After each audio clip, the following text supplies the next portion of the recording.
Video này sẽ dành riêng cho những chị em nào chúng ta bị lép, nhão và chảy xệ vòng 1 sau khi sinh. Hoặc là đặc biệt những chị em nào chúng ta gặp phải những cái tình trạng do suy giảm nội tiết tố, những cái cảm xúc trong cơ thể người của chúng ta bị stress, bốc hỏa, khó chịu trong người, hoặc là dẫn đến cái tình trạng bị rụng tóc sau sinh, da thì sạm nám, những khóe mắt thì hình thành những cái nếp nhăn.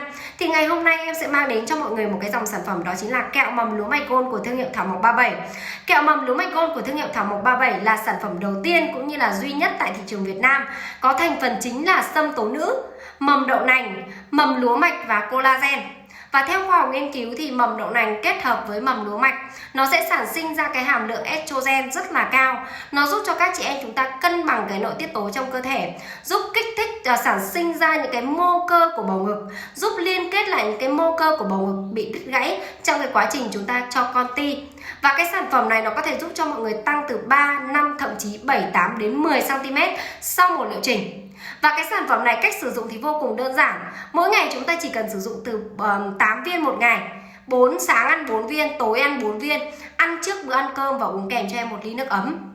Sản phẩm này kẹo mầm lúa mạch gold của thương hiệu Thảo Mộc 37 là sản phẩm rất là an toàn, không gây kích ứng, không có tác dụng phụ. Và đặc biệt là các chị em nào bị u xơ, u nang lành tính, bị bướu cổ chúng ta vẫn sử dụng được hoàn toàn bình thường. Sản phẩm này có chứa là cao trinh nữ, đây là một cái hoạt chất làm thu nhỏ và làm giảm thiểu các khối u xơ, u nang phát triển. Chính vì vậy mọi người có thể sử dụng sau một liệu trình có thể hết khỏi u nang luôn. Đó, và ngày hôm nay sẽ có một cái chương trình cực kỳ ưu đãi dành cho các chị em trên video này. Một hộp giá niêm yết của công ty 180.000. Nhưng những chị em nào dưới 20 tuổi, vòng 1 bị teo tóp, bị đau bụng kinh thì sử dụng cho em một liệu trình 2 hộp, áp dụng giá combo 250.000. Những chị em nào độ tuổi từ 20 đến 30 tuổi đã sinh một bé, sử dụng cho em một liệu trình 5 hộp, giảm giá từ 900.000 xuống còn có 430.000 và miễn phí ship giao hàng tận nhà. Ngoài ra những chị em nào trên 30, 35, 50 tuổi mà chúng ta sinh từ 2 bé trở lên, cái vòng 1 của chúng ta bị lệch, bị nhão, bị chảy xệ, đầu ti thì bị thâm đen, thì chúng ta sử dụng cho em một liệu trình 10 hộp, được giảm giá từ 1.8 triệu xuống còn có 780.000. Đồng thời được tặng kèm một lọ sữa rửa mặt Gold Plus của thương hiệu Thảo Mộc 37, được làm 100% từ tinh chất nghệ nano curcumin, hoặc là một lọ cao tinh nghệ sữa ong chúa của thương hiệu Thảo Mộc 37 là một dòng sản phẩm kem dưỡng da chúng ta đắp lên da mặt. Và hai sản phẩm này thì thành phần chính đều là được làm từ tinh chất nghệ nano curcumin, nó rất là lành tính, giúp đẩy lùi những cái tình trạng da bị sạm, nám, tàn nhang, giúp xe khít lỗ chân lông và giúp dưỡng trắng da hồng hào hơn. Và cái sản phẩm này kẹo mầm lúa mạch gold thì các chị em ăn rất là dễ ăn, thơm, dẻo, không giòn như giống như những cái sản phẩm mầm thông thường trên thị trường nhá.